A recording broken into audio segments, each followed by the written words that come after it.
look at, go to Isaiah chapter 19. ఈసారి మనము యెషయా గ్రంథం 19వ అధ్యాయానికి వెళ్దామండి. దయచేసి యెషయా గ్రంథం 19వ అధ్యాయానికి వెళ్ళినందరూ యెషయా గ్రంథం 19వ అధ్యాయము మొదటి వచనం. ఐగుప్తుల గురించి దేవోక్తి. ఎవరి గురించి అండి? వినపడలా? ఓకే, ఐగుప్తు గురించి. ఇది చెన్నై గురించి కాదుగా? ఓకే, హల్లెలూయా. ఇప్పుడు చెన్నై గురించి కాదని అయితే స్పష్టమైపోయింది. దేవుని గురించి మరి ఇప్పుడు ఐగుప్తు గురించి ఏమొచ్చిందో చూద్దాం. యెహోవా వేగం గల మేఘం ఎక్కి ఐగుప్తులోకి వచ్చుచున్నాడు. స్ప్లెండర్ కదా? స్ప్లెండర్ హీరో కారం ఎక్కి రావచ్చుగా. అదేంటి అంటే దేవుని యొక్క వాహనం అది. నేను దేవుని యొక్క ప్రత్యక్ష ప్రతీక అది. ఏంటంట? మళ్ళీ చదవండి. యెహోవా వేగంగా మేఘం ఎక్కి ఐగుప్తునకు వచ్చుచున్నాడు. ఐగుప్తు విగ్రహములు ఆయన సన్నిధిని కనబడపడదు. చాలు. Okay, so I think we begin to know God never came riding on a cloud into Egypt. మీరు కనుక చూస్తే చారిత్రకంగా దేవుడు ఎప్పుడు కూడా మేఘాలకి ఊగుతూ ఇంద్రుడిలాగా సినిమాలో ఇంద్రుడు వస్తా ఉంటాడు చూడండి, పుష్పభవనం వేసుకొని, అంటే మేఘాలు వేసుకొని అక్కడ వచ్చినట్టు మీరు చరిత్రలో చూసారా? So we know whatever we're going to be told, it's saying that God came in judgment. It was Him doing it. అక్కడ మనం అర్థం చేసుకోవాల్సింది ఏంటి అని అంటే, దేవుడు మేఘారుడే రావటం అనేటువంటిది, దేవుడు దిగి రావటం అనేటువంటిది తీర్పుకి సంకేతంగా ఉంది. అక్కడ ఆ తీర్పు తీర్చబడుతుంది ఐగుప్తునకు అనేటువంటి విషయాన్ని మనం ప్రాథమికంగా తెలుసుకోవాల్సినటువంటి అవసరం ఉంది. అక్కడ Cloud description in the Bible is referring to glory. Bible గ్రంథంలో లేదా పాత నిబంధన గ్రంథాన్ని స్పష్టంగా మనం గమనించినప్పుడు మేఘముల యొక్క ప్రస్తావన అనేటువంటి దేవుని యొక్క మహిమకి సంకేతంగా ఉన్నది అనేటువంటి విషయాన్ని గమనించాలి. So cloud is glory, His majesty, His sovereignty. It's God rules over. అయితే దేవుని యొక్క సార్వభౌమాధికారానికి, ఆయన ప్రత్యక్ష కృతికి అవి ప్రతీకలుగా ఉన్నాయి. అంతేకాకుండా మీరు కనుక అతి పరిశుద్ధ స్థలంలో మరి దేవుని యొక్క నిబంధన మనసు మీద దేవుని యొక్క ప్రత్యక్షత ఎలా ఉండేది? So we have it representing that God's ruling over the useless gods of Egypt. They're all tottering, showing that He's the true God. They can't protect. అక్కడ మనకి ఐగుప్తులో జరుగుతున్నటువంటి వినాశనం, అక్కడ వర్ణించబడేటువంటి ఆ భాష రీతి రివాజులు బట్టి మనకు అర్థమయ్యేటువంటి విషయం ఏంటంటే, వాళ్ళకి ఏంటంటే ప్రతిదీ కూడా, ప్రతి సృష్టిలో ఉన్నటువంటి ప్రతి విభాగం కూడా, ఆకాశం కానీ భూమి కానీ ప్రతిదీ కూడా దేవుళ్ళు దేవతలే. మనకి ఎట్లా ముక్కోటి దేవతలు ఉన్నారో ప్రతిదీ కూడా ఒక దేవత ఎట్లాగో సృష్టిలో, ఆ విధంగా వాళ్ళకు కూడా దేవతలే. ఇప్పుడు దేవుడు ఇక్కడ క్రియేట్ చేయడం ద్వారా ఏం తెలుస్తుంది అంటే, దేవుడు అది ఎక్కి రావడం వల్ల ఏం తెలుస్తుంది అంటే, దేవుడు సార్వభౌమాధికారం కలిగినటువంటి వాడు, సర్వ సృష్టి ఆయనకు లోబడి ఉన్నది, ఆయన తన సార్వభౌమాధికారాన్ని బట్టి ఐగుప్తులకు తీర్పు తీరుస్తున్నాడు అనేటువంటి సంగతి తెలుస్తుందండి. Okay, read verse 16. 16వ వచనం చూడండి. ఇప్పుడు అక్కడ ఆ దినమున ఐగుప్తీయులు స్త్రీల వంటి వారగుదురు, సైన్యములకు అధిపతి యెహోవా వారిపై తన చేయి ఆడించును. ఆడుచుండు ఆయన చేయి చూచి వారు వణికి భయపడుదురు. ఇప్పుడు స్వయాన దేవుడే అక్కడ పని చేస్తున్నట్టుగా, క్రియ చేస్తున్నట్టుగా మనకు కనబడుతుంది. So metaphoric language of God's hand waving over Egypt. చూడండి, భావగర్భితంగా, అలంకారికంగా ఆయన తన చెయ్యిని ఆడిస్తున్నట్టుగా అక్కడ రాయబడి ఉన్నది. So the description of His authority, it's His judgment. Now we need to look at the object He's using to do the judgment. అక్కడ స్వయాన దేవుడు పని చేస్తున్నాడు అనేటువంటి భావం వచ్చే విధంగా ఆ పని జరిగింది అని అంటే దానికి కారకుడు ఆయనగా, ఆయన యొక్క సార్వభౌమాధికారానికి సంకేతగా అక్కడ ఆ భాష అనేటువంటిది వాడబడింది. అంతేకాకుండా నేను మీకు చెప్తున్నప్పుడు త్వరగా కంటిన్యూ చేసేసారు కాబట్టి ఆ మాట చెప్పలేదు. ఏంటంటే, మీరు అతి పరిశుద్ధ స్థలంలో చూసినప్పుడు దేవుని యొక్క మహిమ అనేటువంటిది అక్కడ నిబంధన మనస్సు మీద ఎలా ఉండేదంటే మేఘ ఆకృతిలో ఆవృతమైంది. ఎలా ఉండేది? మేఘ రూపంలో అక్కడ దిగుండేది. మీకు గుర్తుందా పాత నిబంధనలో? కాబట్టి ఇదంతా కూడా దేవుని యొక్క ప్రత్యక్ష సంకేతంగాను ఆయన యొక్క ఉనికిని కనపరిచేటువంటి భాష. అయితే మనకి ఐగుప్తీయులకు ఏంటంటే అవన్నీ కూడా ఒక దేవదూతలు, అవన్నీ దేవతలు అవన్నీ, కానీ దేవుడు వాటిని ఎక్కి రావడం అనేటువంటి సంకేతమైనటువంటి భాష. అర్థం ఏంటంటే దేవుని యొక్క ఆధీనంలో అవి పనిచేస్తున్నాయి, వాటిని కూడా దేవుడు స్వారీ చేస్తున్నాడు అంటే మన యెహోవా సర్వశక్తివంతుడు అని సర్వభౌమాధికారుడు అనేటువంటి విషయం మనకు అర్థమవుతుంది. Okay, and in verse 22 it says, the Lord will strike Egypt. అక్కడ 22వ వాక్యం జాగ్రత్తగా గమనించండి. యెహోవా వారిని కొట్టును అంటున్నాడు. స్వస్థపరచాలని చాలండి. యెహోవా వారిని, యెహోవానే స్వయాన కొడుతున్నాడు అని ఉంది అక్కడ. So we're told to, whatever we see, no, it's the Lord doing it, even though He's not literally seen doing it. కానీ అక్షరార్థంగా ఆయన మరి కొడుతున్నాడా కర్ర తీసుకొని అంటే కొడతలా? ఆయన అక్షరార్థంగా మేఘవేకి వస్తున్నాడా? రావటం అక్కడికి. కానీ ఐగుప్తు అనేటువంటి నాశనం అవుతుంది. ఐగుప్తు నాశనం అవడానికి కారకుడు ఎవరు అని అంటే ఆయన తన నాశనాన్ని ఎలా అమలు చేస్తున్నాడు అని అంటే ఒక సందర్భంలో ఏదోనీలు వాడటం చూసాం, ఓ సందర్భంలో బబులోనీలు వాడటం చూసాం, ఓ సందర్భంలో అశూరీలు వాడటం చూసాం, మరొక సందర్భంలో రోమీలు వాడటం చూస్తున్నాం. So read verse 23. 23వ వాక్య భాగం చూడండి. ఆ దినమున ఐగుప్తు నుండి అశూరులకు రాజమార్గం ఏర్పడును. అశూరీయులు ఐగుప్తులకును, ఐగుప్తీయులు అశూరులకును వచ్చుచూ పోవుచుందురు. ఐగుప్తీయులు అశూరీయులను యెహోవాను సేవించెదరు. ఆ దినమున అశూరీయులతో కూడా ఇశ్రాయేలు మూడవ జనమై భూమి మీద ఆశీర్వాదకారణముగా నుండును. మూడవ జనమై భూమి మీద ఆశీర్వాదకారణముగా నుండును.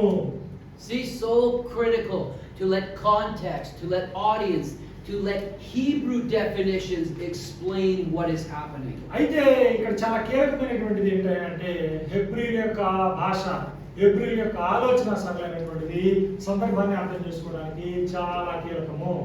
All the people will see is an Assyrian army coming in and wiping out Egypt, complete power over them. కానీ చరిత్రను బట్టి మనం చూస్తూ ఉంటే దీని యొక్క నెరవేర్పు ఎలా జరిగింది అంటే అశూరీయుల సామ్రాజ్యం వచ్చి వాళ్ళని తుడిచిపెట్టేసింది ఐగుప్తీయులు. Destroying their buildings, knocking over their idols, wiping out their system. వాళ్ళ యొక్క విగ్రహాలు కానివ్వండి, వాళ్ళకు ఉన్నటువంటి ఆ రాజస్వామ్యాన్ని మొత్తాన్ని కూలద్రోసి సమూలంగా నాశనం చేసేసింది. దీన్ని కారకుడు ఎవరయ్యా అంటే యెహోవా దేవుడు. యెహోవా దేవుడు తన చేతిలో సాధారణంగా ఎవరిని వాడుకున్నాడు? అశూరీయులు వాడుకొని పనిని నెరవేర్చాడు. But God prophesied beforehand, so the people will know that that's me coming down riding on a cloud bringing the judgment. I'm using them to judge అయితే them. ఈ విషయాన్ని ముందుగా ప్రవచించడం ద్వారా మనకి ఏం అర్థమవుతుంది, ఏం బోధపడుతుంది అని కనుక మనం ఆలోచిస్తే దేవుడు తాను సర్వశక్తిమంతుడిగాను, ఆయన ఆధీనంలో సమస్తము ఉన్నాయని, ఆయన ద్వారా ఈ నాశనం జరుగుతుందని, నాశనం జరుగుతున్నప్పుడు తన గ్రాహకులు, తన శ్రోతలు ఈ విషయాన్ని గమనించి దేవుడిని మహిమపరుస్తారు, దేవుడే సర్వాధికారి అని తెలుసుకుంటాడు అనేటువంటి అర్థం మనకు తెలుస్తుంది. Again, importantly, notice it talks about God coming down. ఇక్కడ ఏంటంటే ఈ భాషలో కూడా, ఈ సందర్భంలో కూడా మీరు చూసినటువంటి భాషలో ఉన్నటువంటి ఏంటంటే దేవుడు స్వయాన దిగి రావడం, దేవుడు స్వయాన చేయాలియటం, దేవుడు స్వయాన స్వారీ చేసుకుంటూ రావడం, ఇట్లాంటి భాష చూస్తున్నారు మీరు. He was never visibly, literally seen or did come down. ఆయన చరిత్రలో ఎప్పుడు కూడా అక్షరార్థంగా చూడబడ్డట్టుగాను కనపడ్డట్టుగాను ఆయన ఎక్కడ కూడా మరి దాంట్లో లేదు. To start letting our understanding of the Hebrews start to help us understand the New Testament as well, because God is the same yesterday, today. అయితే పాత నిబంధనలో ఉన్నటువంటి శైలిని అనుసరించి, పాత నిబంధనలో ఉన్నటువంటి ఈ రీతి రివాజులను అనుసరించి, పాత నిబంధన యొక్క ఆలోచన సరళి లేదా వాళ్ళ యొక్క భాషా శైలిని మనం దృష్టిలో పెట్టుకుంటే కొత్త నిబంధన నిర్వహించడం కూడా, కొత్త నిబంధనలో ఉన్నటువంటి సంగతుల్ని అర్థం చేసుకోవడం కూడా చాలా సులభతరం అవుతుంది. Go to Isaiah chapter 30, యెషయా గ్రంథం 30వ అధ్యాయం verse 25. 25వ వచనం చూడండి. గోపురములు పలు మహాహత్యమున ఉన్నతమైన ప్రతి పర్వతము మీదను, ఎత్తైన ప్రతి కొండ మీదను వాగులను నదులను పారును. యెహోవా తన జనుల గాయము కట్టి దెబ్బను బాగు చేయు దినమున, వారి దెబ్బను బాగు చేయు దినమున చంద్రుని వెన్నెల చంద్రుని వెన్నెల సూర్యుని ప్రకాశం వలె ఉండును. సూర్యుని ప్రకాశం వలె ఉండును. సూర్యుని ప్రకాశము సూర్యుని ప్రకాశము 7 దినముల వెలుగు 7 దినముల వెలుగు ఒక దినముల ప్రకాశించినట్లు ఉండును. Okay, and then in verse 26, we start to see the language of sun and moon. Start to think, what is this talking about? అయితే ఇదంతా కూడా దేని గురించి మాట్లాడుతుంది అంటే మనం మొదట చదవాల్సింది 25వ వచనం అండి. గోపురములు పడు మహా హత్య దినమున అని అన్నాడు కదా. అక్కడ మనం చదివినప్పుడు అక్కడ జరుగుతున్నటువంటి ఆ హత్యాకాండ అంతా కూడా దేనికి సంబంధించింది లేదా అది ఏం జరగబోతుంది అనేటువంటి విషయానికి సమాధానంగా మనకి 26వ వచనంలో జవాబు కనబడతాము. So read 26, 27 and 28. 26, 27, 28 పొగతో వచనాలు. మండుతూ దట్టముగా లేదు పొగతో కూడినదై యెహోవా నామము దూరం నుండి వచ్చుచున్నది. యెహోవా నామము దూరం నుండి వచ్చుచున్నది. వస్తున్నాడంట, ఆయన వస్తున్నాడంట ఇక. ఆయన పెదవులు ఉగ్రతతో నిండి ఉన్నవి. ఆయన నాలుక దహించు అగ్నిజ్వాల వలె ఉన్నది. ఆయన ఊపిరి కుచికిల లోతు వచ్చు ప్రవాహమైన నది వలె ఉన్నది. వ్యర్థమైన వాటిని చెదరగొట్టు జల్లెడతో అది జనములను గాలించును. ద్రవ తప్పించి కళ్ళెము జనులు దవడలలో ఉండును. రాత్రి యందు పండుగ ఆచరించినట్లుగా మీరు సంగీతము పాడుదురు. Okay, so verse 28. Look what it says, to sift the nations with the sieve of futility. అక్కడ 28వ వాక్య భాగంలో చూడండి, ఆయన ఊపిరి కుతికలోతు వచ్చు ప్రవాహమైన నది వలె ఉన్నది. వ్యర్థమైన వారిని చెడగొట్టు జల్లెడతో అది జనములను గాలించును అనేటువంటి మాట అక్కడ వాడుతూ ఉన్నాడు. జనాలను ఏం చేస్తుంటది? గాలిస్తుంది అనేటువంటి మాట మాట్లాడుతూ ఉన్నాడు. So as typical, this whole passage sounds like end of universe, end of cosmos to our literal thinking. అయితే మనం అక్షరార్థంగా ఆలోచించేటువంటి మనకి ఏమనిపిస్తుందంటే అక్కడ రాయబడ్డటువంటి భాష అంతా కూడా ఇది విశ్వ వినాశనానికి సంకేతంగాను లోకం అంతా కూడా నశించిపోయేటట్టుగాను మనకు అనిపిస్తూ ఉంటుంది. But as we've been learning, it is a complete destruction, but what's the object? It's a limited destruction completely against. అయితే మనం అలా కాదు. మనం ఏంటంటే ఈ అక్షరార్థమైనటువంటి ధోరణితో కాకుండా మనం ఎలా ఆలోచిస్తున్నాము అంటే హేబ్రూల యొక్క ఆలోచన సరళి, వారి భాషా శైలి, శ్రోతల సంబంధము అనేటువంటి నేపథ్యాన్ని దృష్టిలో పెట్టుకొని మనం చదువుతున్నాం కనుక మనకి ఏం తెలుస్తుంది అని అంటే ఇవి దేనికో యథార్థంగా ఉన్నాయి, ఇవి దేనికో సంకేతంగా ఉన్నాయి అనేటువంటి గొప్ప విషయాన్ని సందర్భం ద్వారా మనం వెలికి తీసి మనం తెలుసుకోగలుగుతున్నాము. Okay, so if someone will read verses 30, 31 and 32. ఎవరన్నా 30, 31 వచనం చదవండి దయచేసి. అందరూ ఒకళ్ళే చదవబాకండి, ఎవరన్నా చదువుతూ ఆల్టర్నేట్ మార్చండి.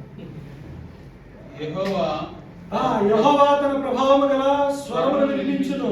ప్రచండమైన కోపముతోను దహించు జ్వాలతోను పెళ్ళపడేయని గాలివాన వడగండ్లతోను తన బాహువు వాలుట జనులకు చూపించును. యెహోవా దండముతో అశూరును కొట్టగా అది ఆయన స్వరము విని భీతి నొందును అని అంటున్నాడు. ఎవరు కొడతాడంట? 31వ వచనం, అశూరును కొడతాడంట. అశూరుని దండిస్తున్నప్పుడు ఎలాంటి భాష వాడబడిందండి? విశ్వ వినాశనం అవుతున్నట్టుగా, లోకం నశించిపోతున్నట్టుగా, సర్వ నక్షత్ర మండలం, నక్షత్ర రాశులు ఇవన్నీ కూడా రాలిపోతున్నట్టుగా విశ్వజననీయమైనటువంటి భాష వాడటం జరిగింది. God clearly says, yes, this is a complete destruction, but it's against Assyria. కానీ ఇక్కడ కూడా ప్రకృతి పూర్తి వినాశనం అనేటువంటిది దేనికి చిహ్నార్థంగా ఉంది, దేనికి సూచనగా ఉంది అంటే అశూరు యొక్క పతనానికి సంకేతంగా ఉన్నది అనేటువంటి విషయాన్ని గమనించాలి. Assyria only is what this sifting of the nations, their nations. You have to limit it. అక్కడ వారిని చెదరగొట్టడం కానీ జల్లెడతో జల్లించడం కానీ ఎవరి గురించి మాట్లాడుతుందంటే లోకం గురించి కాదు కానీ అశీరియా లోకం గురించి మాట్లాడుతుంది. అంటే అశూరు యొక్క లోకం గురించి, అశూరు యొక్క సామ్రాజ్యం గురించి మాట్లాడుతుంది. దాని యొక్క ఔన్నత్యాన్ని బట్టి అట్లాంటి ఉన్నతమైనటువంటి భాష మాట్లాడడం జరిగింది. దానికన్నా ఇంకా ఎంతో ఔన్నత్యం కలిగినటువంటి దేవుడు ఆ క్రియ చేస్తున్నాడు కనుక స్వయాన ఆయన చేసే క్రియకి, ఆయన చేస్తున్నటువంటి పనికి ఇక్కడ ఏమవుతుందండి మొత్తం కూడా కుదేలైపోతున్నట్టుగా వర్ణించడం జరిగింది. So it sounds like a visible, seen by everyone type of event. You're going to know what happened. Cosmological stuff is going to happen. So you clearly know this event took place, right? అయితే మీరేమనుకుంటున్నారు? సృష్టి సంబంధంగా ఇలాంటివన్నీ జరుగుతాయి, పోరాటం, ఇటరాటం, ఐరాటం, ఈరాటం, అక్కడ ఉన్నటువంటి వివరణ అంతసరికి జరిగినప్పుడు మీరు చూస్తారని అనుకుంటున్నారా? అట్ట కాదు. ఎట్లా అనుకుంటారు అంటే ఆ నాశనం జరిగినప్పుడు, ఆ దేశం లేకుండా పోయినప్పుడు, ఆ ప్రవచనం వచ్చిన తర్వాత అప్పుడు మీకు అర్థమవుతుంది ఏమని, దీన్ని ప్రవచించినటువంటి వ్యక్తి ఎవరు, ఈ ప్రవచనాన్ని అనుగ్రహించింది ఎవరు అనేటువంటి విషయాన్ని మనం నెత్తి తెచ్చుకుంటే దేవుడు కారకుడు అనేటువంటి విషయం తెలుస్తుంది. I mean, you can't have the sun going bright, you can't have fierce fire, hailstones, you're going to know something happened.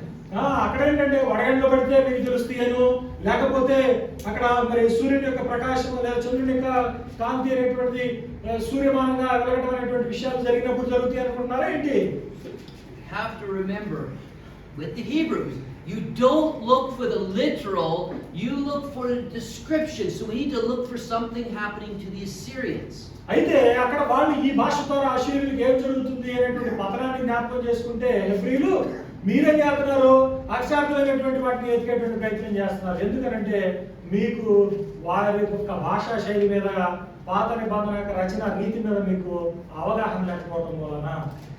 So now we have the picture of the Assyrian army surrounding Jerusalem. ఇప్పుడు మనకేంటంటే అశ్షూరు రాజ్యం అనేటువంటిది, అశ్షూరు సైన్యం అనేటువంటిది వీరిని చుట్టుముట్టడం అనేటువంటి విషయాన్ని మనం ఇప్పుడు చూస్తాం. This is the time Hezekiah, he's trapped in there. హెజ్కియా ఈ టైంలో అక్కడ మరి పట్టబడ్డట్టుగా, అంటే వారి మధ్యలో ఉన్నట్టుగా మనం చూస్తాం. Read chapter 37. 37వ వచనం చూడండి. Again, God always declares beforehand. 33. యెషయా గ్రంథము, క్షమించాలి, యెషయా గ్రంథము 37వ అధ్యాయము 33వ వచనం. కాబట్టి అశ్షూరు రాజును గురించి యెహోవా సెలవిచ్చినదేమనగా, అతడు ఈ పట్టణంలోనికి రాడు, దాని మీద ఒక బాణమైనను ప్రయోగింపడు, ఒక కేడునైనను దానికి కనపరచుడు, దాని ఎదుట ముట్టడి దిబ్బ కట్టడు, ఈ పట్టణం లోపలికి రాక తాను వచ్చిన మార్గమున అతడు తిరిగిపోవును. ఇదే యెహోవా వాక్కు. చూడండి హిజ్కియా ఏం చెప్తున్నాడో చూడండి. 36. 36వ వచనం కూడా చదవండి. నా నిమిత్తమును అంతటి యెహోవా దూత బయలుదేరి అశ్షూరు వారి దండుపేటలో 185,000 మందిని మొత్తెను. 185,000 మందిని మొత్తెను. ఉదయమున జనులు లేవగా వారందరూ మృత కళేబరములుగా ఉండిరి. Do you notice what it says at the end of that verse? ఆ వచనం యొక్క చివరిలో ఏం చెప్పాడో మీరు గమనించారా? When the people arose early in the morning, పొద్దున్నే జనులు ఉదయాన్నే లేచేసరికి ఏమైందంటే, no one heard anything the night before. రాత్రి ఏం జరిగిందో చిన్న శబ్దం కూడా ఎవరు వినలేదండి. The people on the watchtowers that were watching all night long the Assyrian army to make sure they don't attack, అయితే గోపురముల మీద ఉన్నటువంటి వాళ్ళందరూ కూడా వాళ్ళు కూడా చూడలేకపోయారు ఏం జరుగుతుందో అనేటువంటి సంగతి. They saw nothing. వాళ్ళు ఏం గమనించలేకపోయారు. But the prophecy we heard was going to be hailstones, sun is bright 7 times, God's flames coming down. అయితే మనం ఇందాక చూసినట్టుగా అగ్నిజ్వాలలు రావటం, చంద్రుడి ప్రకాశం దేదీప్యమానంగా వెలగటం, ఇట్లాంటివన్నీ కూడా ఏమీ జరగలేదు. రాత్రి మెత్తగా ఏమైపోయిందండి? ఎంతమంది మోసపట్టుకోబడ్డారు? 185,000 మంది మోసపట్టుకోబడ్డారు. Because we were never meant to look for the literal. The Hebrew looked for what the meaning. Assyria was going to be wiped out. God was going to do it. కాబట్టి అశ్షూరు సామ్రాజ్యంలో ఉన్నటువంటి గోపురాల మీద ఉన్నటువంటి సైనికులకు కూడా తెలియక, కాపలాదారులకు కూడా తెలియక ఏం జరిగింది అనేది. కానీ ఏం జరిగింది? ఏమన్నా పైనుంచి అక్కడ వాడబడ్డట్టుగా అలంకార భాష ప్రకారం ఏమన్నా జరిగినాయా అంటే అట్లాంటి సంకేతాలు కూడా ఏమీ జరగల. కానీ రాత్రికి యెహోవా దూత వచ్చి ఎంతమందిని చంపేసిందండి? వచ్చుకోత అంతమందిని చంపేసింది. So they have a peaceful sleep, get up to their tea in the morning, and 185,000 soldiers are dead. 185,000 మంది వాళ్ళు తెల్లారి పొద్దున ఉదయం లేచి వేడివేడిగా కాఫీ పెట్టుకుందాం చూసేసరికి ఏమైంది? చచ్చిపోయి ఉంటారు. Okay, so you're starting to see how to interpret Hebrew language, their understanding of something. మరి ఆలోచిస్తున్నారు ఇప్పటికైనా కొంత మీలో చైతన్యం వస్తుందా? హెబ్రీయుల యొక్క భాష ఎలా ఉండేది, హెబ్రీయులు ఎలా ఆలోచించుకునేవారు అనేటువంటి సంగతిని మీరు తెలుసుకోగలుగుతున్నారా? Go to Micah chapter 1. మీకా మొదటి అధ్యాయానికి వెళ్ళండి. మీకా మొదటి అధ్యాయానికి వెళ్ళండి.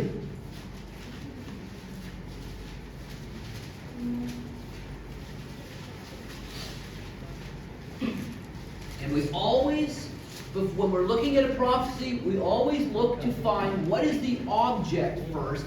Then that's what the destruction is coming against, not outside of that object. అయితే మీరు ఏ ప్రవచనాన్నైనా సరే చూసినప్పుడు, ఇట్లాంటి ప్రవచన భాష కనపడ్డప్పుడు మీరు కంగారు పడకుండా ఏం చేయాలి అంటే అక్కడ ఎవరిని ఉద్దేశించి చెప్పబడింది అనేటువంటి విషయాన్ని ఎతికి చూసుకోవాలి. అక్కడ ఎతికి చూసుకోకుండా అక్షరార్థంగా అర్థాన్ని వెంటాడేటువంటి ప్రయత్నం చేశారనుకోండి, అక్కడ ఉన్నటువంటి సమాధానాన్ని, సందర్భంలో నిర్దేశించబడినటువంటి ఉద్దేశాన్ని మీరు కోల్పోయేటువంటి ప్రమాదము ఉన్నది. Read verse 1. మొదటి వచనం చదవండి. మీకా మొదటి అధ్యాయము మొదటి వచనం. యోతాము అహాజు హిజ్కియాలు యోతాము దినములలో చదివేటప్పుడు కొద్దిగా పంచువేషన్ కరెక్ట్ గా ఉండాలి. ఎక్కడ ఆపాలి అక్కడ ఆపాలి, ఎక్కడ ఎత్తాలి అక్కడ ఎత్తాలి మాట.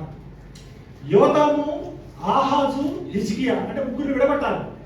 యోతాము, ఆహాజు, హిజ్కియా అన్నారు అనుకోండి, గందరగోళం అవుతుంది. అంటే మీకు తమిళం మీకు ఐడియా ఉండదు కాబట్టి ఇక్కడ ఉండే నేటివిటీ, కానీ పంచువేషన్ చెప్తున్నా మీకు. అవి యోధా రాజుల దినములలో షోమ్రోనును గూర్చి, యెరూషలేమును గూర్చి దర్శన రీతిగా మొరస్తీయుడైన మీకాకు ప్రత్యక్షమైనటువంటి వాక్కు. ఎవరి విషయమై? షోమ్రోను, యెరూషలేము గురించినటువంటి రెండు కూడా రాజధానులు, రెండు దేశాలకు సంబంధించినటువంటి రాజధానులు. So God gave Micah a prophecy that was just for Samaria and Jerusalem, the kingdom of Israel. ఇశ్రాయేలు రాజ్యానికి సంబంధించినటువంటి ఏమంటే షోమ్రోను, అదే విధంగా యెరూషలేము గురించినటువంటి ప్రవచనం. So no matter what the language is going to sound out and how universe things may sound, we already know it's meaning their world. అయితే మనకి ఈ భాష ఎంత భౌతిక సంబంధమైనటువంటి సృష్టి విలయాన్ని సూచించేటువంటి భాష వాడబడినప్పటికీ కూడా అది అక్షరార్థమైనటువంటిది కాదు. అది వారి యొక్క ప్రపంచాన్ని లేదా వారి యొక్క సామ్రాజ్యాన్ని ఉద్దేశించింది, ఇది ఫలానా వ్యక్తులను ఉద్దేశించింది అనేటువంటి విషయం ప్రస్ఫుటంగా మనం తేటగా కనబడుతున్నటువంటి వైరాన్ని ఇప్పటి వరకు చూసుకుంటూ వచ్చాం. We see the very same phrase in verse 2 of O earth and all that is in it.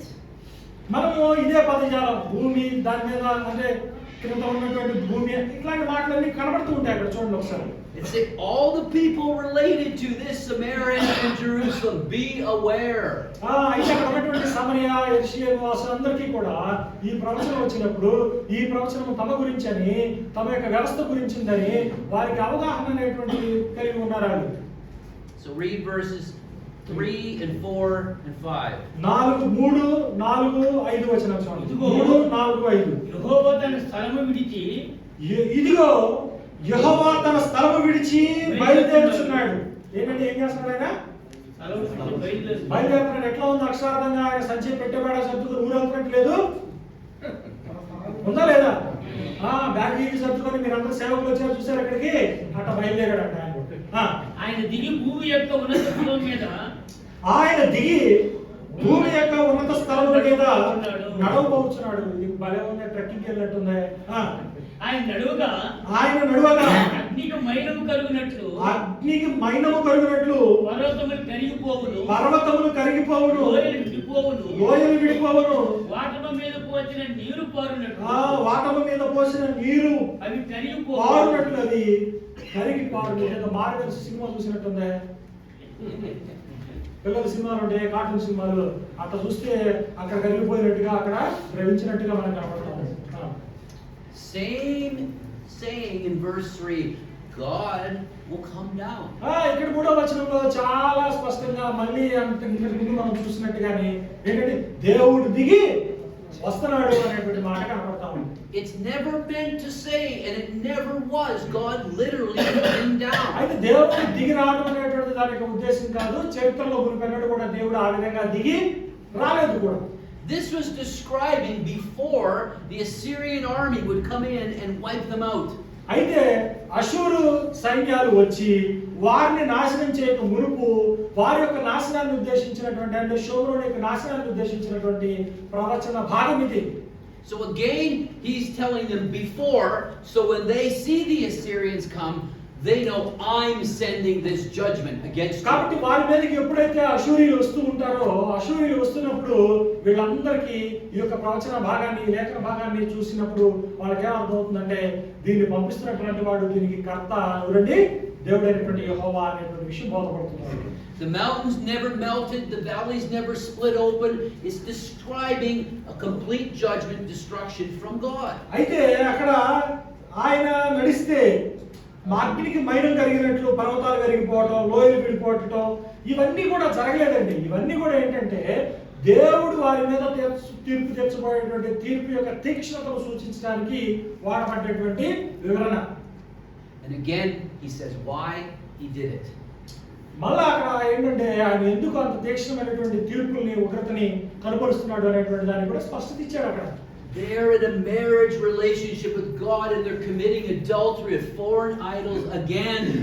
ఏంటి అంటే మనం గతంలో చెప్పుకున్నట్టుగా అక్కడ వారు ఏంటంటే అన్య దేవతల వైపు, బయలు దేవతల వైపు తిరిగి దేవుడు తమతో చేసుకున్నటువంటి వివాహ నిబంధన ఉల్లంఘించి వాళ్ళు వ్యభిచారం చేశారు కనుక, ఆ వ్యభిచారం చేసినటువంటి వాళ్ళని రాళ్లతో కొట్టి చంపారు కనుక ఆ పరంపరలో ప్రక్రియలో భాగంగానే ఆ పరంపరను అనుసరించి ఆయన ఏం చేస్తున్నాడంటే వారిని శిక్షించబోతున్నాడు.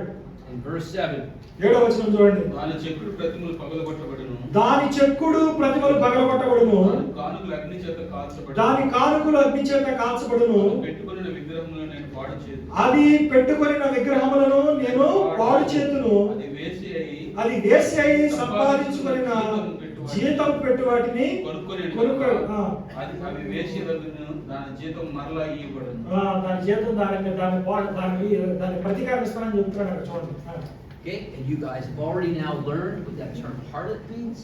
It means committing adultery in a marriage relationship. మనం అనుకున్నావా ఇది నిజంగానే దేవుడు ఇజ్రాయెల్ని తాలిబొట్టు కట్టి భారీగా చేసుకొని మరి నిజంగానే వేరే వాళ్ళ దగ్గరికి వ్యభిచారం అని మన రక్షార్థం అనుకున్నాం మనం.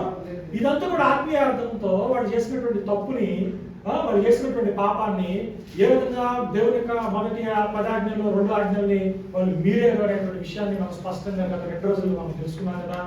And you remember, and they had memorized the Song of Moses, which talked about in their latter days that if worshiping false gods, God would destroy them. అంతేకాకుండా ఇవన్నీ చూసినప్పుడు కూడా వాళ్ళ మధ్యలో ఏ విధంగా మరి మోషే రాసినటువంటి 32వ కీర్తన మధ్యలోకి మెదులుతుంది, ఏ విధంగా ఆ తీర్పులన్నీ కూడా తమ మీదకి వస్తున్నాయి అనేటువంటి సంగతిని, మోషే కీర్తన ఎంత కంఠోపాఠంగా వాళ్ళందరూ కూడా ఎరిగి ఉన్నారనేటువంటి విషయాలు కూడా మన గతంలో విన్నాం కదా.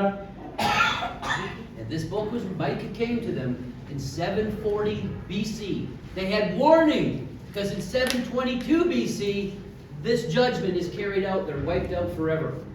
కరెక్ట్ గా ఇది 721 BC లో ఇది నెరవేరడం జరిగిందండి. దానికి మునిపే కొన్ని సంవత్సరాల మునిపే మేఘా వారిని ప్రవచించి హెచ్చరించినట్టుగా మనం చూస్తాము చారిత్రకంగా. కానీ ఆ విషయంలో వాళ్ళు వైఫల్యం చెందారు, మారుమనసు పొందలేదు. ఫలితార్థంగా మరి 721 BCలో వాళ్ళు వచ్చి, అంటే క్రీస్తు పూర్వం 721 BCలో వాళ్ళు వచ్చి నాశనం చేశారు. So the northern kingdom was gone forever in 722 BC. 722 BC అంటే 722 క్రీస్తు పూర్వం 722 సంవత్సరంలో ఈ యొక్క 10 ఉత్తర గోత్రాలు అనేటువంటివి సమూలంగా నిర్మూలించబడ్డాయండి. And the southern kingdom went through great destruction. దక్షిణ రాజ్యం అనేటువంటిది క్రమేపీ తీవ్రమైనటువంటి నాశనానికి నోచుకున్న తర్వాత, and we all know about the Babylonian captivity, which was 586 BC. 586 అంటే 586 క్రీస్తు పూర్వంలో, అంటే 546 సంవత్సరంలో క్రీస్తు పూర్వం. అదే విధంగా బబులోను కూడా తన నాశనాన్ని చవిచూసింది రమాలని 130 సంవత్సరాల తర్వాత. But the southern kingdom could not be destroyed at that time. God let them go back, rebuild the temple, because the seed still had to come. అయితే బబులోను చెరలోకి వెళ్ళినప్పుడు వాళ్ళని సమూలంగా అశూరీయులాగా, అశూరీయులు ఈ 10 గోత్రాలను నాశనం చేసినట్టుగా నాశనం చేయలేదు. కానీ సంతానం వచ్చేంత వరకు కూడా వారు ఉపేక్షించబడాలి అనేటువంటి ఉద్దేశంతో మరి వాళ్ళు తిరిగి చెరలో నుండి బయటికి ప్రవేశపెట్టబడ్డారు. అంతేకాకుండా మందిరాన్ని పునర్నిర్మించుకొని వాళ్ళు మెస్సియా వచ్చేంత వరకు కూడా ఉపేక్షించబడ్డారు, కొనసాగారు. But instead of repenting to God for sparing them, they thought, we're okay, look, we aren't fully destroyed, and they got harder and harder in their sin. వాళ్ళు ఏమనుకున్నారంటే వచ్చినటువంటి అవకాశాన్ని బట్టి మారు మనసు పొంది తమ నడతను సరి చేసుకోవాల్సింది పోయి వాళ్ళు ఏమనుకున్నారంటే అంతా బాగానే ఉంది కదా, దేవుడు మనల్ని తిరిగి మళ్ళీ చెరలో నుంచి విడిపించాడు, అన్ని కూడా అనుకూలంగానే ఉన్నాయి కదా, మనం పెద్దగా బాధపడేది ఏం లేదు అనేటువంటి ఒక నిర్లక్ష్యం వాళ్ళు కలిగి ముందుకు పోయారు. Until we finally see in the first century when Christ came and the words he said to them, "Don't weep for me, weep for yourselves and your children." చూడండి, అనుకున్నట్టుగానే మరి మనం తెలుసుకున్నట్టుగానే మరి మొదటి శతాబ్దం వచ్చేసరికి యేసు ప్రభు వారు వచ్చి వారిని మరి అదే ప్రవక్తల మాదిరిగా చిట్ట చివరి హెచ్చరికలు జారీ చేసినప్పుడు ఆయన ఏమన్నాడంటే తెలుసా, ఈ హెచ్చరికలు చేసిన తర్వాత వాళ్ళని తృణీకరించిన తర్వాత ఆయన సిలువ వేగంలో వెళ్తూ ఉన్నప్పుడు ఆయన చెప్పినటువంటి మాట ఏంటో తెలుసా, నా కోసం ఏడవకండి. ఎవరి కోసం వెళ్తారు? మీ కోసం, మీ పిల్లల కోసం ఏడవండి. అంటే మీ తరంలో జరగబోయేటువంటి దాష్టీకం ఎంత తీవ్రంగా ఉండబోతుంది అని అంటే దేవుడు తన ఉగ్ర యుతాపాత్రను కుమ్మరించి మీరు పూర్తిగా దాన్ని త్రాగించేంత వరకు కూడా ఆయన విడిచిపెట్టదనేటువంటి విషయాన్ని అక్కడ ఆయన బోధించినటువంటి సంగతి మనం చూస్తాం. Okay, so we'll get more into Jesus Christ and John the Baptist after lunch. భోజన గ్రామం తర్వాత యేసు ప్రభు వారు అదే విధంగా బాప్తిస్మం ఇచ్చేటువంటి యోహాను వాళ్ళ యొక్క పరిచర్య గురించి, దీనికి అనుబంధంగా ఉన్నటువంటి పరిచర్య గురించి మనం తర్వాత చూద్దాం. Let's continue looking at some more of these Old Testament prophecies. ఈ పాత నిబంధన ప్రవచనాల్లో మరికొన్నిటిని చూద్దామండి. చాలా కీలకమైనటువంటి, చాలా ప్రాముఖ్యమైనటువంటి కూడా. Isaiah 64 verses 1 through 3. యెషయా గ్రంథము 56వ అధ్యాయము.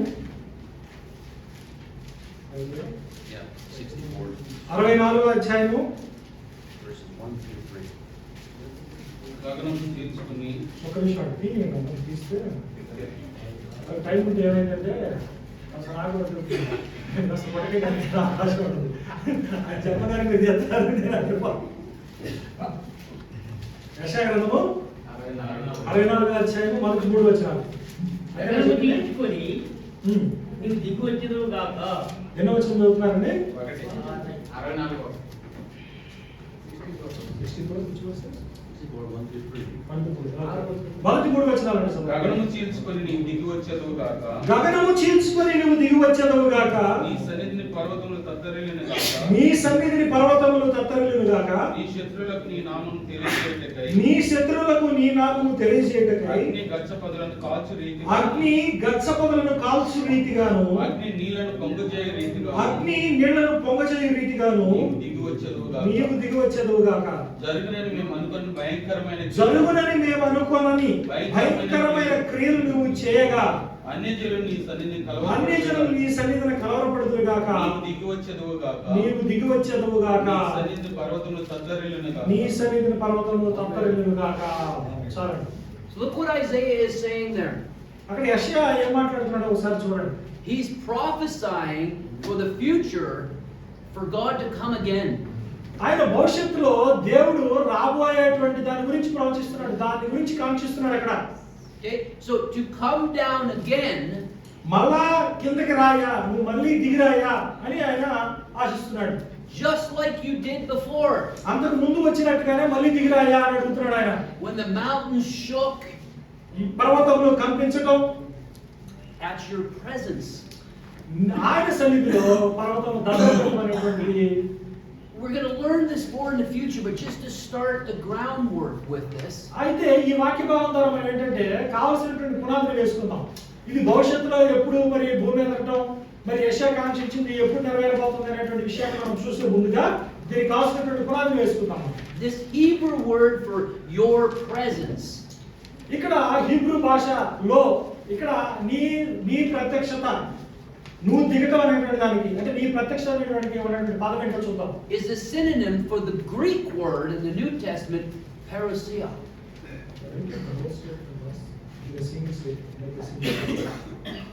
The Hebrew word, your presence. అక్కడ నీ ప్రత్యక్షత అనేటువంటిది ఏదైతే మనం ఇక్కడ ఈ యెషయా గ్రంథంలో మనం చూస్తున్నామో దాన్ని యొక్క మూలార్థాన్ని చూసినప్పుడు గ్రీకులో నీ ప్రత్యక్షత అనేటువంటి పదానికి సమాంతరమైనటువంటి మాట, అంటే పరోసియా అనేటువంటి మాటని అక్కడ వాడటం అనేటువంటిది జరిగింది. Okay? Which means coming, it means presence.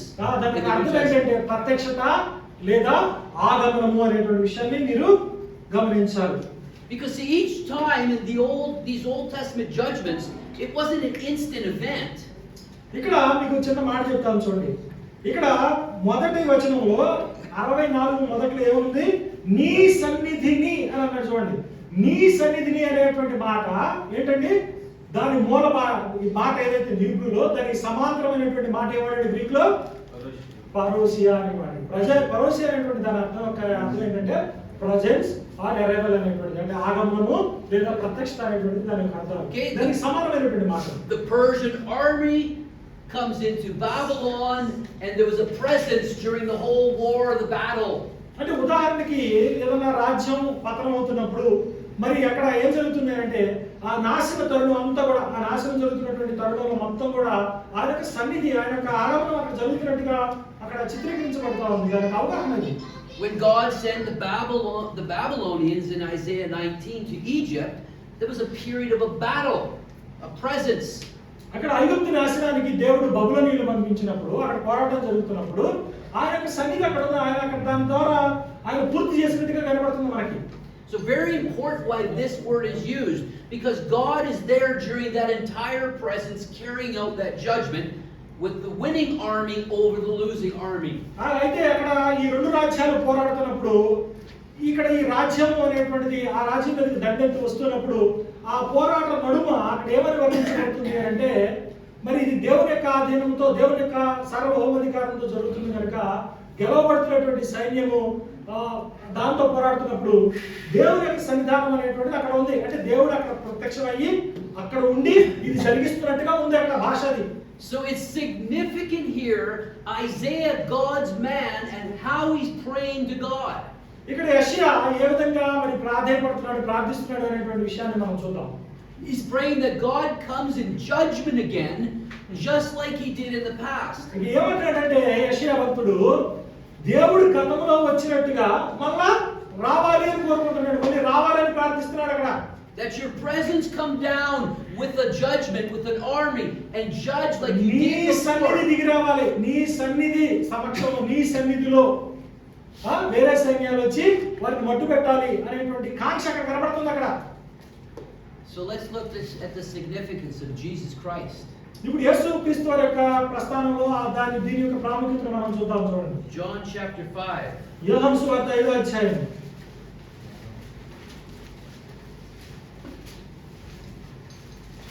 Now where are we in the timeline? ఇప్పుడు విమోచన కాలమానంలో మనం ఎక్కడ ఉన్నామండి? ఇప్పుడు We're still దగ్గరికి వచ్చేసాం. We're still in the old covenant. ఇప్పుడు మనం ఇంకా తిరిగి పాత నిబంధనలోనే ఉన్నామా? Christ is a Hebrew. He's the Hebrew Messiah, the promised one to come. ఎందుకంటే ఈ కాలమానంలో మనం ఎక్కడ ఉన్నాము అనేటువంటి విషయం చూస్తే యేసుక్రీస్తు కాలమానంలో ఉన్నప్పటికీ కూడా వాళ్ళ యొక్క ఆలోచన కానీ హెబ్రీయుల యొక్క మనుగడ కానీ ఉనికి కానీ ఇంకా నిలకడగా ఉన్నది అనేటువంటి విషయాన్ని మనం గుర్తుపెట్టుకోవాలి. He's speaking to the Hebrew nation of Judah, which is under imminent judgment to be destroyed, just like the northern kingdom already was gone. ఏ విధంగా ఉత్తర రాజ్యం అనేటువంటిది నాశనం అయిపోయిందో ఆ విధంగానే దక్షిణ రాజ్యం అయినటువంటి యూదా కూడా నాశనం అయిపోతా ఉంది అనేటువంటి విషయాన్ని ఇక్కడ సమీపించడం అనేటువంటి విషయాన్ని హెచ్చరికగా మనం చూడొచ్చు. And how does Jesus say he's going to do it? అయితే ఏ విధంగా ఇది జరగబోతుందని ఆయన చెప్తున్నాడో మనం చూద్దాం ఒకసారి. He's the same yesterday, today, and forever. ఆయన నిన్న నేడు ఏకరీతిగా ఉన్నటువంటి వాడు కనుక ఏకరీతిలోనే ఆయన యొక్క తీర్పులు ఉండబోతూ ఉన్నాయి. Read verse 19. 19వ వచనం చూడండి. కాబట్టి యేసు వారికి ఇట్లు ప్రత్యుత్తరం ఇచ్చెను. కాబట్టి యేసు వారికి ఇట్లు ప్రత్యుత్తరం ఇచ్చెను. తండ్రి ఏది చేయుట కుమారుడు చూచును. జాగ్రత్తగా గమనించండి. తండ్రి ఏది చేయుట కుమారుడు చూచును. అదే కానీ తనంతట తాను ఏది చేయలేడు. అదే కానీ తనంతట తాను ఏది చేయలేడు. ఆయన వేటిని చేయును. ఆయన వేటిని చేయును. వాటినే కుమారుడు అలాగే చేయును. వాటినే కుమారుడు అలాగే చేస్తాడు. ఎంత స్పష్టంగా ఉందో చూడండి. దాని ముందు నక్షత్రం గుర్తు వేసుకోండి. Okay, and will someone else read verse 22? ఎవరన్నా వేరే వాళ్ళు అంట 20వ వచనం చదవండి. వేరే వాళ్ళు అంట చదవండి.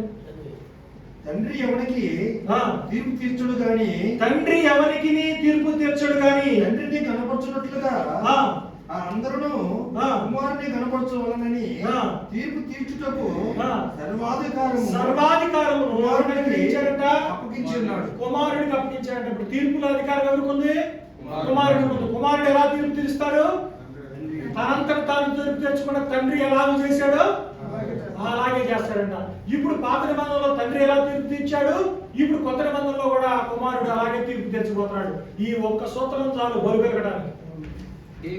Very important. The Bible must always answer the Bible. ఎప్పుడైనా సరే గుర్తుపెట్టుకోండి, బైబిల్ అనేటువంటిది బైబిల్ వివరించాలి కానీ మన మెదడు తక్కువ ఆలోచనలు, బుర్ర తక్కువ ఆలోచనలు వివరించకూడదు.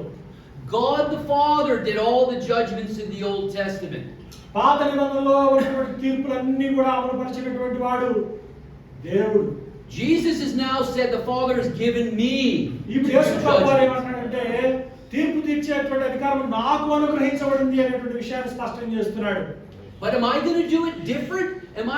Do the words mean different than they did in the past? అయితే నేను గతంతో సంబంధం లేకుండా మా నాన్న చేసినట్టుగా కాకుండా నేను ఇంకా వైవిధ్యంగా చేస్తానని ఆయన చెబుతున్నాడా? ఏం చెప్తున్నాడు?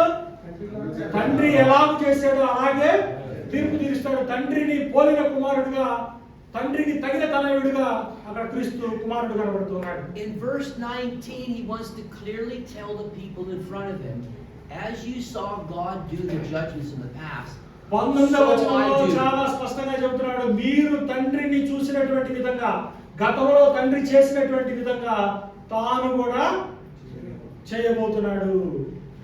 So I do in like manner, which means exactly the same way. వాటిని కుమారుడు కూడా అలాగే చేస్తాడు అని అండర్లైన్ చేసుకోండి చివరి మాట. How did the Father judge in the past? గతంలో తండ్రి ఏ విధంగా తీర్పు తీర్చాడో అలాగే. It said he came down, he rode on the cloud, he had a sword that bathed and killed the nations. తండ్రి తీర్పు తీర్చినప్పుడు ఏమని చూసాము? ఆయన మెగారుడై రావడం చూస్తున్నాము, తను దిగి రావడం చూస్తున్నాము, భూమి కంపించడం చూస్తున్నాము, భూమి దత్తగలడం చూస్తున్నాము, ఆకాశ నక్షత్రాలు రాలిపోవడం చూస్తున్నాము, మనం చుట్టువేయబడటం చూస్తున్నాము. ఇలాంటి భాష అంతా కూడా వాడబడింది. అది ఆయా దేశాల ఆయా జనాంగాల యొక్క వినాశనాన్ని సూచించింది. అదే పరంపరలో కుమారుడు కూడా అదే భాషను వాడి ఏదో సూచించబోతున్నాడు, ఏదో చెప్పబోతున్నాడు. ఏంటో అనేటువంటి కొత్త నిబంధనలో ఉంది. దాన్ని మనం త్వరలో క్లుప్తంగా తెలుసుకోబోతాం. But we know that that's the Hebrew way of describing things. They're metaphoric, exaggerated talk. కాబట్టి అట్లా అతిశయోక్తితో ఉన్నటువంటి పదజాలం భాష హీబ్రూ శైలిని మనం తెలుసుకున్నాము. అదే శైలిని, అదే మాదిరిని కుమారుడు కూడా ఇక్కడ కొత్త నిబంధనలో ప్రదర్శించబోతున్నాడు, కొత్త నిబంధనలో వివరించబోతున్నాడు, కొత్త నిబంధనలో నెరవేర్చబోతున్నాడు. It meant the complete destruction of the sun, moon, or rulership and authorities, and the land and the sinners of the people being described. అట్లాగే పాత నిబంధనలో ఏ విధంగా మరి సర్వలోకము, సర్వ పాపులు తుడిచిపెట్టబోతున్నారు, నిర్మూలించబడుతున్నారు, ఆకాశం నశించిపోతుంది, భూమి చుట్టువేయబడుతుంది, నక్షత్ర రాశులు రాలిపోతున్నాయి, ఇవన్నీ ఏ విధంగా చెప్పబడ్డాయో ఆ విధంగానే కుమారుడు కూడా ఏం చేయబోతున్నాడంటే కొత్త నిబంధనలో కార్యం చేయబోతా ఉన్నాడు. The northern kingdom of Israel was already judged in that same way. God coming down. అయితే He used the Babylonians to destroy them. క్రీస్తు పూర్వము 721లో ఏ విధంగా బబులోనీయులు వచ్చి మరి ఆకాశం భూమి నాశనమైనట్టుగా ఏ విధంగా వాళ్ళకి నాశనాన్ని వివరించారో అదే రీతిలో ఇప్పుడు కొత్త నిబంధనలో కూడా మిగిలి ఉన్నటువంటి యూదా యొక్క తీర్పు అనేటువంటిది అదే రీతిలో అదే భాషా శైలిని అనుసరించి ఇక్కడ వివరించడం అనేటువంటిది జరుగుతుంది. But Judah is still left because the seed had to come, but now the seed is right in front of them. మనం దీనికి కారణం పదే పదే చెప్పుకుంటున్నాం. ఎందుకు యూదా ఉపేక్షించబడింది, ఎందుకు యూదా మరి అక్కని మించి ఒహోలీబాని మించి ఒహోలీబా ఎందుకు అంత దారుణమైనటువంటి తప్పిదం చేసినప్పుడు కూడా దేవుడు తక్షణమే శిక్షించకుండా ఎందుకు ఉపేక్షించి, ఎందుకు వాళ్ళు తిరిగి మరి చర్మ నుండి వచ్చేటట్టుగా, ఎందుకు అంతకాలం కొనసాగేటట్టుగా చేశాడు అంటే సంతానం అనేటువంటిది రావాల్సి ఉన్నది. రావాల్సినటువంటి సంతానం అనేది వచ్చింది. వచ్చిన తర్వాత ఇప్పుడు యోధా తీర్పు తీర్చబడడానికి సిద్ధంగా ఉన్నది. And John the Baptist and Jesus himself, the same words they said, the kingdom of heaven is at hand. యేసుక్రీస్తు వారు కానివ్వండి, బాప్తిస్మం ఇచ్చేటువంటి యోహాను కానివ్వండి, ఒకే వర్తమానం తీసుకొచ్చారండి. ఏంటో తెలుసా? దేవుని రాజ్యము సమీపించి ఉన్నది. ఈ రాజ్యం సమీపించి ఉన్నది అనే దానితో పాటు ప్రత్యామ్నాయంగా లేదా దానికి సమాంతరంగా ఉన్నటువంటిది ఏంటంటే దేవుని యొక్క తీర్పు అనేటువంటిది సిద్ధంగా ఉన్నది. And he had sent out his disciples. Don't go to the Samaritans and the Gentiles.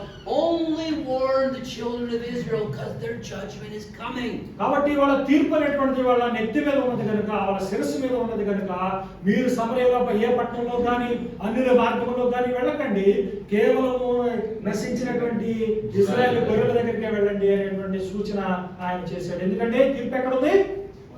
వాళ్ళ నెత్తి మీద ఉంది, కరెక్ట్గా నెత్తి మీద ఉంది. Because God is faithful to every promise he made, and he promised if you disobey, all of these judgments must come దేవుడు upon you. నమ్మదగినటువంటి వాడు, తన మాటని మార్చినటువంటి వాడు, తన మాటకి కట్టుబడి ఉన్నటువంటి వ్యక్తి కనుక ఆయన ముందుగానే వాగ్దానం చేశాడు. ద్వితీయోపదేశకాండం 28 నుండి మనం గమనించాము గత 2 రోజులుగా. ఆ యొక్క తీర్పులు, ఆ యొక్క శాపాలు వారి యొక్క నిబంధన ఉల్లంఘనను బట్టి వారి మీదకి ముంచుకొస్తూ ఉన్నాయి. అవన్నీ కూడా చివరి దశలో యేసుక్రీస్తు వారి ద్వారా, యేసుక్రీస్తు వారి తరములో అవన్నీ నెరవేరబోతూ ఉన్నాయి. And I sent you prophet after prophet in the old times, and you killed them, and you beat them, and you ignored them. పాత నిబంధన కాలము నుండి కూడా నీ దగ్గరికి ప్రవక్తలను పంపుతూ ప్రతి వారి ద్వారా నేను ఎప్పటికప్పుడు హెచ్చరిస్తూనే ఉన్నాను యోధా. కానీ యోధా గోత్రం మాత్రము, దక్షిణ రాజ్యం మాత్రము మారకుండా వారిని చంపివేస్తూ వచ్చింది. దేవుని యొక్క మాటను బేఖాతరు చేస్తూ వచ్చింది. I came down in my power through the Assyrian army and wiped them out as a warning to you, Judah, and you became more wicked. నా సన్నిధి శక్తితో అష్షూరీయులను పంపించి వారిని సమూలంగా నాశనం చేసిన, అయినా కానీ అది చూసినా కూడా అది బుద్ధి తెచ్చుకోకుండా ఉన్నది. Now I must fulfill my word and the song of Moses, and your latter days you must be removed. ఇక నీ కడవరి దినాలు వచ్చేసినాయి, రావాల్సినటువంటి సంతానం వచ్చింది, ఇక నిన్ను ఉపేక్షించేది లేదు. మోషే కీర్తనలో ఆయన రచించినట్లుగా సమస్తమైనటువంటి దాష్టికము, తీర్పులు వారి మీదకి రాబోతూ ఉన్నాయి. Your very law says committing adultery, which you've done to me, must be death. మీ యొక్క నిబంధనలో, ఇశ్రాయేలుకు అనుగ్రహించబడినటువంటి నిబంధనలో ఉన్నట్టుగా వ్యభిచారం యొక్క తీర్పు ఏమిటి? వ్యభిచారం చేసిన దాని యొక్క పర్యవస్థానం ఏంటంటే రాళ్లతో కొట్టి చంపబడటం. ఇక నువ్వు రాళ్లతో కొట్టి చంపబడటమే మిగిలి ఉన్నది. నువ్వు వ్యభిచారం చేసినటువంటి విషయాన్ని నేను ఎప్పటిగానో ఉపేక్షిస్తూ వచ్చాను, రావాల్సిన సంతానం వచ్చింది, ఉపేక్షించేది లేదు, నేను రాళ్లతో కొట్టి చంపటమే మిగిలి. But I promise to the fathers, I will judge all. I will save the faithful remnant. I'll save those who are looking for the Messiah. అయితే వాళ్ళలో ఎవరైతే విశ్వాసం కలిగి ఉన్నారో, నిరీక్షణతో ఉన్నారో మెస్సియా పట్ల, వారిని మాత్రము, ఆ శేషాన్ని మాత్రము సమీకరించి కూర్చుకొని ఆయన మిగిలిన తక్కిన మూర్ఖ, వక్ర, అపనమ్మకంతో ఉన్నటువంటి అవిధేయ తరాన్ని ఆయన కొట్టివేయబోతున్నాడు, సమూలంగా నిర్మూలించబోతున్నాడు. And now Christ spends 3.5 years of his life going through the cities of Israel, proving through the signs and the prophecies, I am the Messiah. ఆయన 3.5 సంవత్సరాల పరిచర్య జీవితంలో ప్రతి పట్టణానికి, ప్రతి గ్రామానికి వెళ్ళుచు ఆయన ఏం చేస్తున్నాడు అంటే తానే మెస్సయ్య ఉన్నాడు అనేటువంటి సంకేతాన్ని వాళ్ళకి అనేకమైనటువంటి గుర్తుల ద్వారా, సూచనల ద్వారా, అద్భుతాల ద్వారా, క్రియల ద్వారా, బోధల ద్వారా ఆయన వారికి తెలియజేసేటువంటి ప్రయత్నం చేస్తూనే వచ్చాడు. And those who had been looking for the Messiah and know their scriptures, they have eyes to see, ears to hear, and they're coming. ఎవరైతే పాత నిబంధన లేఖనాలను క్షుణ్ణంగా ఎరిగి ఉన్నారో, పాత నిబంధనలో ఉన్నటువంటి భావాలు తెలుసుకొని ఉన్నారు, పాత నిబంధన అవగాహనతో ఉన్నారు, వాళ్ళలో విశ్వాసమైనటువంటి వాళ్ళు ఆయన మాటను అంగీకరించి చెవులతో, తమ చెవులతో వినగలిగారు, కళ్ళతో చూడగలిగారు ఆయన వెంబడించడానికి. And in that generation, he'll send out his disciples and apostles throughout the rest of the Roman Empire. So all the Jews everywhere, the believers can believe. And Gentiles can come in now too. ఇక తర్వాత నుంచి ఏమవుతుంది అంటే సువార్త అనేటువంటిది, పిలుపు అనేటువంటిది సమస్త జనుల్లోనికి వెళ్తుంది, సమస్తమైనటువంటి చెదిరిపోయినటువంటి ఇశ్రాయేలు దగ్గరికి వెళ్తుంది, అందరిని కూడా సమకూర్చుకునేటువంటి కార్యక్రమం చేస్తుంది. Before, he does as the Father did in the past. అయితే ఆయన చివరిగా తన తండ్రి చేసినట్టుగా చేయబోయే మునుపు ఆయన చేయాల్సినటువంటి ప్రతి ప్రయత్నం చేశాడు సరైనటువంటి వారిని సమకూర్చుకోవడానికి. This time the Son comes in the power of the Roman armies to come in. God wiping out the system. కానీ పాత నిబంధనలో తండ్రి సన్నిధిలో ఏ విధంగా అష్షూరీయులు వచ్చి ఈ యొక్క 10 గోత్రాలను, ఇశ్రాయేలు 10 గోత్రాలను నాశనం చేశారు, ఆ విధంగానే ఇక్కడ కుమారుని యొక్క సన్నిధిలో ఏం జరుగుతుంది అంటే రోమా సైనికులు వచ్చి యెరూషలేముని, యోధా, బెన్యామీను గోత్రాలని, అంటే ఒక మాటలో చెప్పాలంటే ఇజ్రాయెల్ని, దక్షిణ రాజ్యాన్ని సమూలంగా మట్టు పెడతానికి వాళ్ళు వచ్చారు. క్రీస్తు శకం 70లో రావడం జరిగింది. So that's why we have to let Jesus' words and the Bible verses answer other Bible ఈ verses. విధంగా మనం ఏంటంటే బైబిల్లో ఉన్నటువంటి వచనాల ఆధారంగా మన సందర్భాన్ని వివరిస్తూ పాత కొత్త నిబంధన సరిపోలికతో ప్రభు వారి కొత్త నిబంధన చెప్పినటువంటి మాటల యొక్క అర్థాన్ని మనం గ్రహించాల్సినటువంటి వారమై ఉన్నాము, వ్యాఖ్యానించాల్సినటువంటి వారమై ఉన్నాము. Are we going to let the Bible actually say what it's trying to say to us? అసలు బైబిల్ గ్రంథం అనేటువంటిది లేదా గ్రంథం అనేటువంటిది మనకి ఏం తెలియజెప్పాలనుకుంటుంది, అది ఏం సూచిస్తుంది అనేటువంటి దాన్ని మనం స్పష్టంగా తెలుసుకోవాలి. Isaiah was praying for a future coming, that Lord, I pray that you come as you did before. యెషయా 64లో అడుగుతున్నాడు మొదటి 3 వచనాల్లో, ప్రభువాను అంతకు ముందు వచ్చినట్టుగా, దేవాను అంతకు ముందు దిగి వచ్చినట్లుగా మరొకసారి దిగిరా అని అడుగుతున్నాడు, ప్రాధాయపడుతున్నాడు. నీ సన్నిధి దిగి వచ్చినట్లుగా ఈసారి కూడా నీ సన్నిధితో దిగిరా అని అంటున్నాడు. Every time God came, he used one nation he raised up to judge another nation. ఆయన దిగి వచ్చినటువంటి ప్రతిసారి కూడా ఏదో ఒక జనాంగాన్ని తన సాధనంగా, తన ఆయుధంగా వాడుకొని ఆయన తన కార్యక్రమాన్ని పూర్తి చేసినట్టుగా మనం చూస్తూ ఉన్నాం. అంతేగాని ఆయన ఎప్పుడు కూడా అక్షరార్థంగా రాలేదు. మేఘాల మీద రయ్యన ఎదుర్కొంటూ ఆయన అంతకన్నా దిగి వచ్చిన దాఖలా ఎక్కడ కూడా And లేదు. Jesus literally says, I can do nothing but with the Father. అయితే The Father do, యోహాను I సువార్త do. 5వ అధ్యాయం 19వ వచనంలో చాలా స్పష్టంగా యేసు చెప్పాడు, ఏమని? తానంతట తాను ఏమీ చేయడు అని. So he is trying to clearly tell the people, use your answer key to know what is coming. To use the Old Testament as your answer key to know what is పాత coming. నిబంధన అనేటువంటిది నీకు సమాధానంగా గుర్తుపెట్టుకో. పాత నిబంధన అనేటువంటిది గుర్తెరిగితే నువ్వు జరగబోతున్నటువంటి దాన్ని, ప్రతిదాన్ని, లేదా అక్కడ రాయబడేటువంటి ప్రతిదాన్ని కూడా, కొత్త నిబంధన ప్రతిదాన్ని కూడా నువ్వు తెలుసుకోగలవు.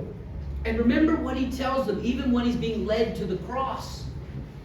మీరు గుర్తుపెట్టుకోండి, ఆయన శిలువ యాగంలో ఎలబోయేటప్పుడు కూడా, అంటే శిలువ యాత్రలో ఉన్నప్పుడు కూడా ఏమన్నాడో ఒకసారి జ్ఞాపకం చేసుకోండి. That your city is going to be surrounded నీ పట్టణం అనేటువంటిది ముట్టడించబోతా ఉన్నది, and leveled to the ground నేలమట్టం కాబోతా ఉంది.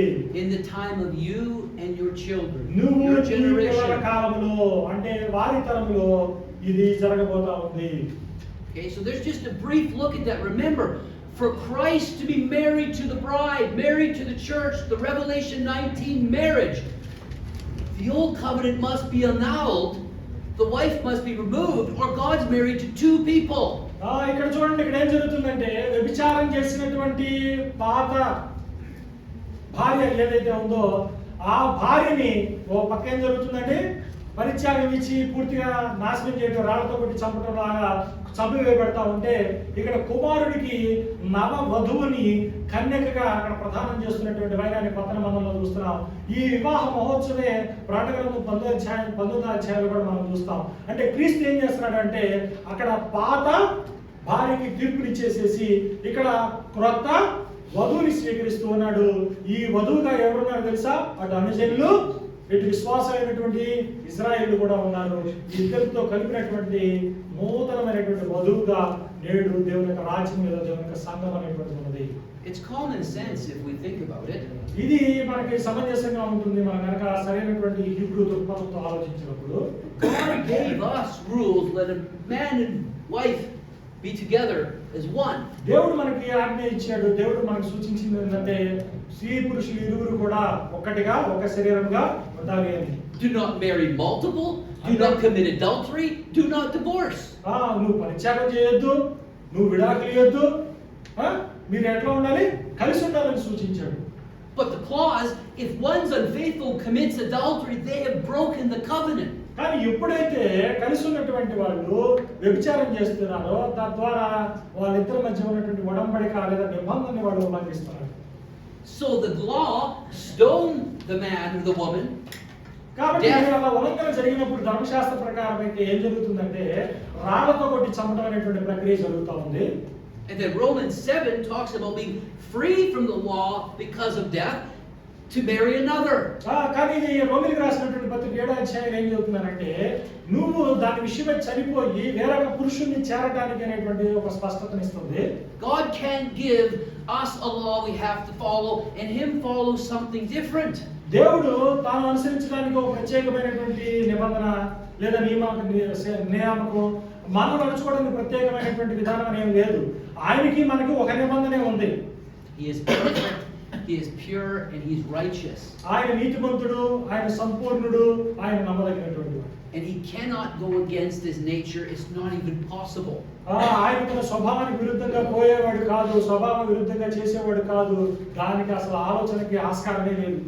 Okay, one of the good things about these studies that I teach నేను ఈ బోధించేటువంటి పాఠ్యాంశాల యొక్క ముఖ్య ఉద్దేశం ఏంటంటే is that, let's say this week there's going to be this much of the whole thing you may get and start to understand. అయితే ఈ పాఠ్యాంశాలు అంటే ఈ కాలంలో ఇప్పుడు ఈ 2-3 రోజుల్లో ఏం జరిగింది, మీకు నేను ఇంత సమాచారం ఇచ్చాను, ఇంత తెలుసుకోవడానికి ఆస్కారం కలిగించాను. Okay, just like when we go to a sermon, how much do we remember even of a weekly sermon? We take away a couple of good points. మనం వారాంతరంలో వినేటువంటి ప్రసంగాలు కూడా చూడండి, ప్రసంగం అంతసేపు ప్రసంగం వింటాం, ఎన్ని విషయాలు గ్రహిస్తాము. But you have the Bible studies to bring home and then to study. కానీ మీ దగ్గరికి ఏంటంటే ఈ యొక్క బైబిల్ స్టడీ సిరీస్ అనేటువంటి చేతిలో ఉన్నాయి కనుక, ఈ పాఠ్యాంశాలు ఉన్నాయి కనుక మీరు తర్వాత అయినా సరే దాన్ని పరిశీలన చేయడానికి, అధ్యయనం చేయడానికి మీకు ఆస్కారం ఉంది. And each of the next lessons that we do, మనం తర్వాత క్రమంలో చదువుకునేటువంటి ప్రతి పాఠంలో కూడా they all go look at another part, another section, but interlink everything back again. మనం ప్రతి పాఠం తెలుసుకుంటూనే ముందుకు పోతుంటాము. ప్రతి పాఠం కూడా ఏదో ఒక విధంగా మనం తెలుసుకున్నటువంటి పాఠ్యాంశంతో ముడిపడి ఉంటుంది. And it's just like through your years of Christian study, you've read a passage 10 times, then the 11th time something comes alive and connects to something else. మీకు ఎట్లా ఉంటుందండి ఈ పాఠ్యాంశాలను తెలుసుకునేసరికి, మీకు చివరికి వెళ్ళేసరికి మీరు ఒక వచనాన్ని 10 సార్లు 11 సార్లు చదివి ఉండొచ్చు. కానీ ఒక్కసారిగా మళ్ళీ ఎంతటి అవగాహన దగ్గరికి రాగానే కొత్తగా వచనం కనపడి మీకు కొత్త ఆలోచనలు, కొత్త భావం అనేటువంటిది లేదా తేటమైనటువంటి భావం అనేటువంటిది మీకు కనపడుతుంది. And how do we learn in school? మనము స్కూల్లో మనం ఎట్లా నేర్చుకుంటామండి? Your teacher just doesn't say something to you once and you have to remember that. You hear again and again and again. Teacher గారు ఏం చెప్తుందంటే మీకు ఒక విషయం చెప్పి గుర్తుపెట్టుకోండి అని చెబుతుంది. అది మర్చిపోకుండా పదే ఏం చేస్తుంది, తిరిగి చెప్తా ఉంటది. So when we look at some other verses and go back and see ones that we did, it becomes more alive. It makes even more sense. కాబట్టి మనం తెలుసుకున్నటువంటి దాన్ని సరిపోల్చుకున్నప్పుడు మరింత సమంజసంగా, మరింత తేటగా వాక్యం అనేటువంటిది ఉండబోతా ఉంది. So keep that in mind on how these will build and reinforce themselves as we go through each lesson. ఇవన్నీ కూడా చక్కగా మిమ్మల్ని ఎదగడానికి, మంచి అవగాహన కలిగి ఎదగడానికి దోహదపడుతుంది అనేటువంటి విషయాన్ని తెలుసుకోండి. Just like any subject you've ever studied, you don't just get everything all at one shot. Give me the test, I can get 100%. చూడండి, ఒక్కసారి చెప్పి ఒక్కసారి మీరు బోధించగానే 100కి 100 మార్కులు వచ్చేస్తాయి అని చెప్పి ఏ యొక్క విద్యా అనుభవంలో కూడా ఎక్కడ కూడా ఉండదు. దాన్ని దినదినము క్రమంగా నేర్చుకుంటూ ఉండాలి. నేర్చుకోవడానికి మీ చేతిలో పాఠ్యాంశాలు ఉన్నాయి. మీరు విన్న తర్వాత ఒక్కసారిగా మీకు మొత్తం అర్థమైందని నేను అనుకోవట్లేదు. ఇంటికి వెళ్ళిన తర్వాత దీంట్లో ఉన్నటువంటి విషయాలను చదువుకోండి, పదే దాని మీద ధ్యానం చేయండి, మీరు మంచి అవగాహన పొందుకుంటారు. So we're building the foundation of a house, and you can start to see how foundation fits together. ఇప్పుడు చూడండి, మనం ఏం చేస్తున్నాం అంటే స్థిరమైనటువంటి పునాది వేసేటువంటి ప్రయత్నం చేస్తున్నాము. ఈ క్రమంలో మనం ఏం చేస్తున్నాం అంటే ఈ పునాది క్రమంలో పేర్చుకుంటూ పోతాం. But we don't know why every wall and every curve is stuck a certain way. కానీ ఇప్పుడు మనకు తెలియదు, ఈ పునాది వేసేటువంటి టైంలో ఇవన్నీ కూడా సరైనటువంటి అమరికలో ఉండయా లేదనేటువంటిది తెలియదు. పూర్తిగా కట్టబడుతున్న తర్వాత మనకు అర్థమవుతుంది అన్ని కూడా సరైనటువంటి ఈ మూల ఇదా అనేటువంటి స్పష్టత అనేటువంటిది మనం ముందుకెళ్లే కొద్ది వస్తుంది, కట్టబడుతున్న కొద్ది వస్తుంది. But as the floors go on and the wiring goes in and the window goes in the right spot and it starts to build, it becomes clearer and more understanding. కాబట్టి మనం అనుకున్నట్టుగా మనం పునాదిరాలు వేసేటప్పుడు పేర్చుకుంటూ పోయేటప్పుడు ఒక నిర్మాణం యొక్క ఆకృతి రాదు. ఈ ఆకృతి అనేటువంటిది ఎప్పుడు వస్తుంది అంటే కిటికీలు పెట్టాల్సిన చోట కిటికీలు, తలుపులు పెట్టాల్సిన చోట తలుపులు కదా, దర్వాజాలు పెట్టాల్సిన చోట దర్వాజాలు, వైరింగ్ చేయాల్సిన చోట వైరింగ్, ఇవన్నీ చేసుకుంటూ వచ్చిన తర్వాత నీకు సరైనటువంటి నిర్మాణం, సరైనటువంటి ఆకృతి, సరైనటువంటిది మీకు అవగాహన వస్తుంది. We're taking the massive subject of redemptive history from the beginning of what went wrong in the garden to end up in Revelation. That's a massive ఈ విస్తృతమైనటువంటి అంశం అంటే విమోచన చరిత్ర అనేటువంటి విస్తృతమైనటువంటి అంశం. బైబిల్ ఆది కాండం కాడి నుంచి పురాణ గ్రంథం వరకు కూడా అంత విస్తృతమైనటువంటి అంశం. అలాంటి అంశాన్ని మనం ఏం చేస్తున్నాము అంటే క్రమక్రమంగా పునాది వేసుకుంటున్నట్టుగా, పునాది వాళ్ళు పెంచుకుంటూ వెళ్తున్నట్టుగా మనం వేసుకుంటూ పోతూ ఒక అవగాహన దశగా మనం వెళ్తున్నాం కనుక మీరు ఓపికతో వీటన్నింటిని కూడా అనుసరిస్తూ మీరేం చేయాలా, ఆ పూర్తి నిర్మాణం కోసం ఎదురు చూడాలి.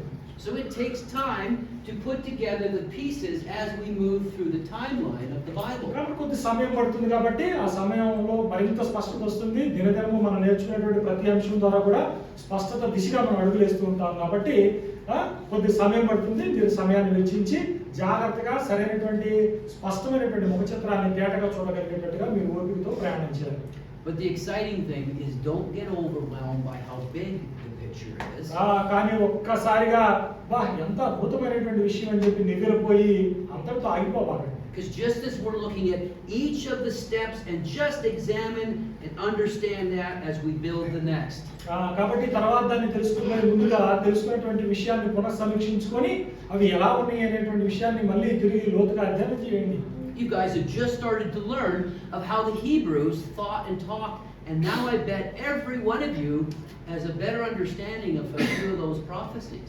కాబట్టి ఇప్పుడు ఏంటంటే మీరు ఏం చేస్తారంటే హెబ్రీయుల యొక్క ఆలోచన సరళితో విషయాలను ఇప్పుడు కొత్తగా తెలుసుకుంటున్నారు కనుక ఇక ముందున్నటువంటి ఆలోచన సరళిని విస్మరించి హెబ్రీయులాగా మీరు ఆలోచించడం మొదలుపెట్టి ఆ సంగతుల యొక్క సమాహారం ఎలా ఉంది, వాటి యొక్క నెరవేర్పు ఎలా ఉన్నది అనేటువంటి విషయాన్ని అధ్యయనం చేయండి. ఇప్పుడు Or the character of God, and when sin came into place in the garden, or the old covenant just being for Israel, as we've been learning. అంటే మనం నేర్చుకున్నట్టుగా అంటే దేవుని యొక్క స్వభావం దగ్గర నుంచి కూడా, అంతేకాకుండా దేవుడు మరి ఏదైనా తోటలో మరి అక్కడ ఏం జరిగింది అనేటువంటి విషయాలతో పాటుగా నిబంధన అనేటువంటి పాత్ర మన ప్రజలకు ఎలా ఇవ్వబడింది, వాళ్ళకి ఎలా ఉద్దేశం, ఇలా ఇవన్నీ కూడా ఒక క్రమమైనటువంటి క్రమంలో మీరు అంతా కూడా నేర్చుకున్న ప్రతిదాన్ని కూడా జోడించుకుంటూ మీరు ప్రయాణం చేయాలి. And you'll fill in so much more when you have time to go over and read and look up the verses in the studies when you get home too. మరి ఇంటికి వెళ్ళిన తర్వాత ఈ మధ్యలో మనం ఎక్కడెక్కడైతే రాళ్ళు తెచ్చుకుంటూ వెళ్ళినప్పుడు ఖాళీలు ఉన్నాయో ఆ ఖాళీలకు సంబంధించిన సమాచారం అంతా కూడా ఈ పాఠ్యాంశంలో వివరించబడింది. వీటిని మళ్ళీ జాగ్రత్తగా అధ్యయనం చేసుకుంటే సరైన చిత్రాన్ని మీరు పొందుతారు. So it will be with the future studies become even clearer, learn quicker because you've already got the foundation solidly built.